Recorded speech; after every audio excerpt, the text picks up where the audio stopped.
Assalamualaikum warahmatullahi wabarakatuh. Selamat siang Pak. Perkenalkan, nama saya Faruk Abdul Rafi. Nomor NPM saya 18110395. Saya dari kelas K3 4B, Manajemen Pagi semester 4. Tujuan saya membuat video ini adalah melaksanakan tugas individu yang Bapak berikan terhadap saya, yaitu mengenai carbon trading atau bisa disebut juga dengan perdagangan karbon. Seperti tugas kemarin, tugas buat hari ini ada 2 soal juga, yaitu yang pertama, jelaskan menurut Anda bagaimana menyadarkan masyarakat pentingnya atau menghentikan perubahan iklim yang saat ini terjadi. Dan soal yang kedua yaitu, menurut Anda bagaimana carbon trading dapat berpengaruh terhadap perekonomian Indonesia. Sebelum saya membahas soal yang tadi, lebih baik mengenal terlebih dahulu apa itu sih carbon trading. Saya akan menjelaskan secara singkat. Carbon trading merupakan suatu mekanisme berbasis pasar untuk mengurangi karbon dioksida yang ada di atmosfer. Kembali ke soal yang pertama, yaitu jelaskan menurut pendapat saya sendiri bagaimana menyadarkan masyarakat pentingnya atau menghentikan perubahan iklim.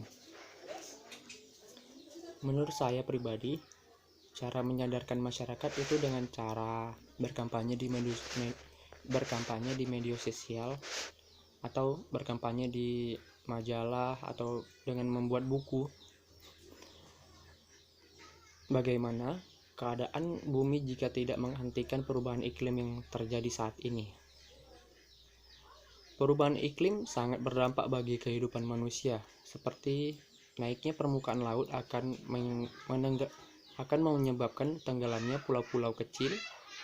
Naiknya suhu laut mengakibatkan hasil perikanan akan menurun sehingga nelayan sulit mencari ikan, dan kita juga sulit mendapatkan ikan untuk dimakan.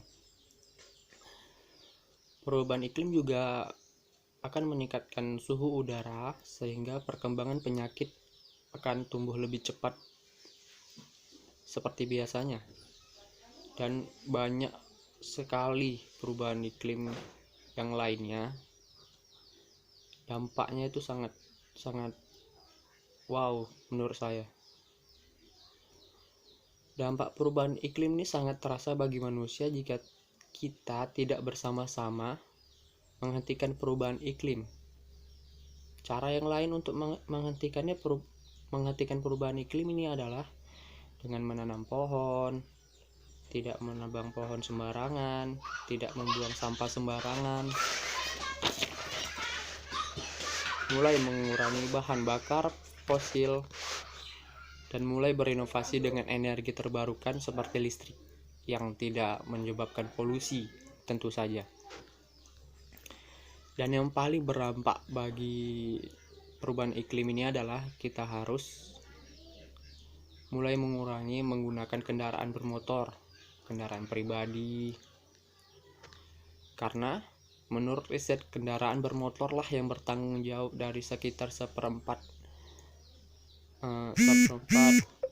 dari semua emisi karbon dioksida dari sektor energi,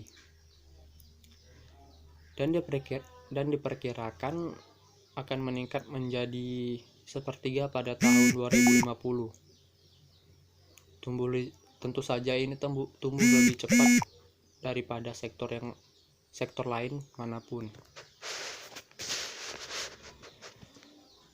Tetapi perubahan iklim pada saat ini berkurang berkat semua negara melakukan lockdown bagi masyarakatnya, karena tentu saja adanya virus COVID-19 saat ini yang terjadi. Berita yang saya baca di internet yang berasal dari NASA mengatakan lapisan ozon bumi menebal karena efek dari lockdown dari setiap negara yang menghentikan semua produksi di pabrik yang mengeluarkan emisi karbon dioksida,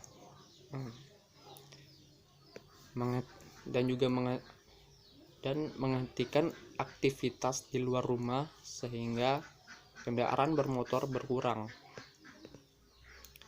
Masyarakat sekarang juga mulai sadar dampak berkurangnya perubahan iklim seperti langit atau udara di kota besar yang sudah berkurang polusinya, sehingga masyarakat di kota besar sudah bisa menghirup udara segar kembali. Dan masyarakat juga mengurangi menggunakan kendaraan bermotor dan memilih sepeda sebagai alat transportasi dan juga olahraga.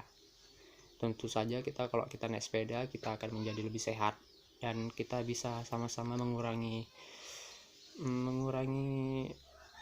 penyebaran COVID-19 saat ini.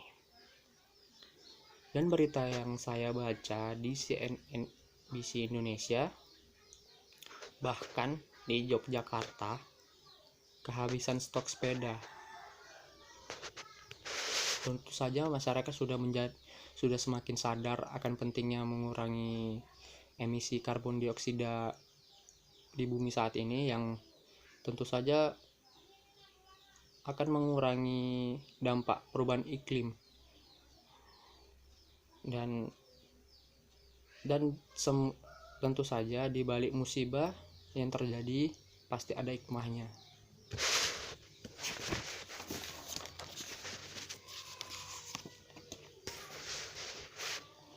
Selanjutnya saya akan menjawab soal yang kedua, yaitu menurut Anda bagaimana carbon trading atau perdagangan karbon dapat berpengaruh terhadap perekonomian Indonesia.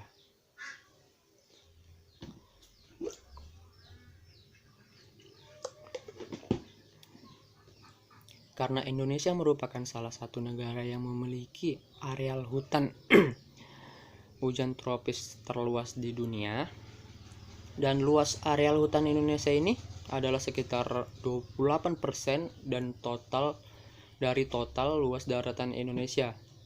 Tentu saja kita tahu bahwa hutan hujan tropis sebagai paru-paru dunia, dan tentu saja ini akan menjadi komoditas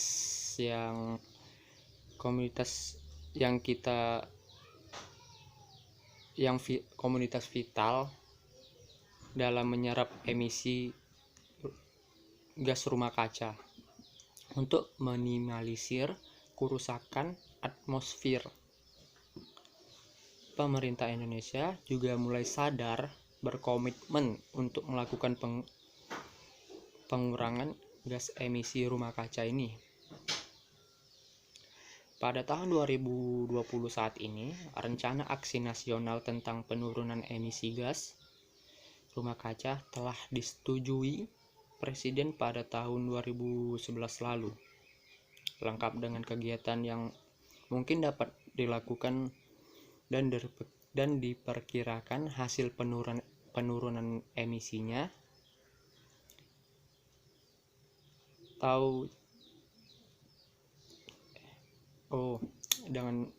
dapat dilakukan dan perkiraan hasil penurunan emisinya. CSG atau disebut dengan Carbon Strategy Global sempat menawarkan kompensasi sebesar 900 miliar per tahun. Tentu nominal ini sangat besar dan tidak boleh disia-siakan menurut saya. Itu aja untuk oksigen yang dia produksi hutan lindung di Sumatera saja. Yang saya baca seperti itu. Mungkin kalau ditambah hutan Kalimantan, hutan Sulawesi, hutan Papua akan nilainya akan bertambah, mungkin saja. Tentu saja dana sebesar itu dapat dimanfaatkan pemerintah untuk kehidupan masyarakat yang sejahtera dan juga akan meningkatkan ekonomi yang baik. Kalau kita tidak menebang pohon sembarangan, tentu saja hutan kita akan menjadi bersih, udara tidak berpolusi, dan tidak ada yang penyakit asma lagi. Ya, tentu saja itu kalau polusinya yang besar sekali. Hutan juga, kalau hutan kita tidak ditebang, juga akan meningkatkan dari sektor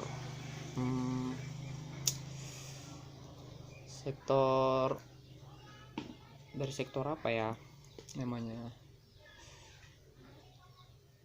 dari sektor visa lah, wisatawan, yang tentu saja kalau hutan kita masih terjaga, banyak peneliti dari luar negeri meneliti lebih jauh bagaimana kehidupan hewan yang ada di hutan kita. Tentu saja itu akan menambah pemasukan bagi negara, sehingga akan meningkatkan ekonomi yang lebih baik lagi. Itu saja yang saya dapat jawab dari tugas hari ini, Pak. Lebih kurangnya saya mohon maaf. Assalamualaikum warahmatullahi wabarakatuh.